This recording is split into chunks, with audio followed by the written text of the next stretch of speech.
The dust has settled on a distracting transfer window and the Premier League can kick on in earnest, until January anyway. 3 game weeks into the season, most pundits are betting on the title heading into the city of Manchester, come May. It is widely expected that both United and City will dominate this season, and with good reason.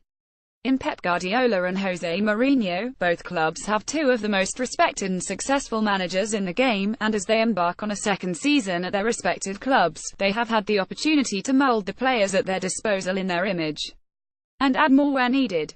Boy, have they added in a little more than a year. Guardiola has spent £400 Minnesota of the treasure chest made available to him at City. Mourinho hasn't done too badly himself and has spent £286 Minnesota at United.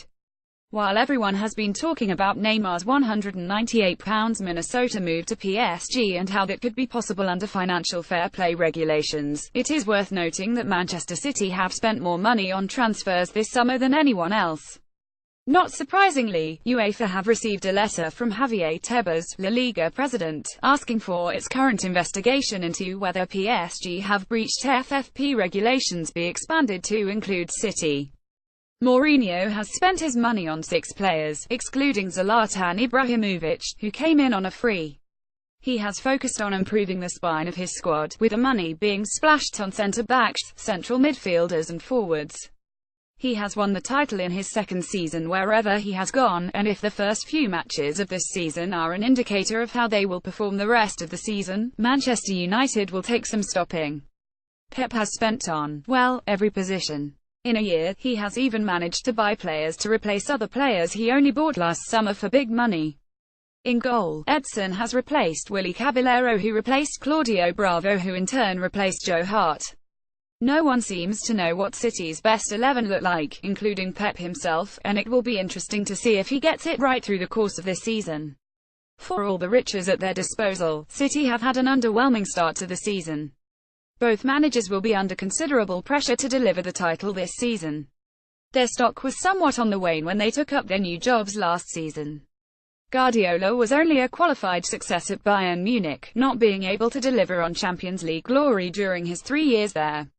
Mourinho had just come off a terrible season at Chelsea, where it was clear that his players had stopped playing for him. Their employers at United and City seem convinced that they are the men for the job and have backed them heavily with resources. Elsewhere, the jury seems to be out on whether they have what it takes to deliver any more, and only title success and being involved towards the latter stages of the Champions League will quieten the whispers. And how long will the patience by owners remain when you are spending so much money? Mourinho recently became the first manager to enter the £1 billion club in transfer spend through a career.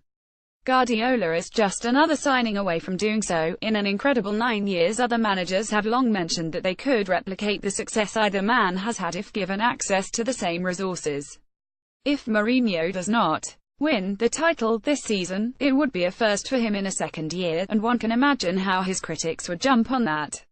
If Guardiola does not win, the stories from Germany about how he wasn't quite liked by the supporters and how Bayern Munich weren't too sad to see him go, will resurface again. And it is arguably him who is under more pressure. Mourinho at least has an EFL Cup and Europa League win from last season to make a case. Pep has nothing yet. This much is clear. While neither man will show it, their futures at the clubs are at stake this season. Sometime during January, Guardiola will join Mourinho in the £1 billion club. For that amount of money, short-term success is expected, no, demanded. The return on investments have dwindled from both in recent years. Neither has come close to winning the Champions League.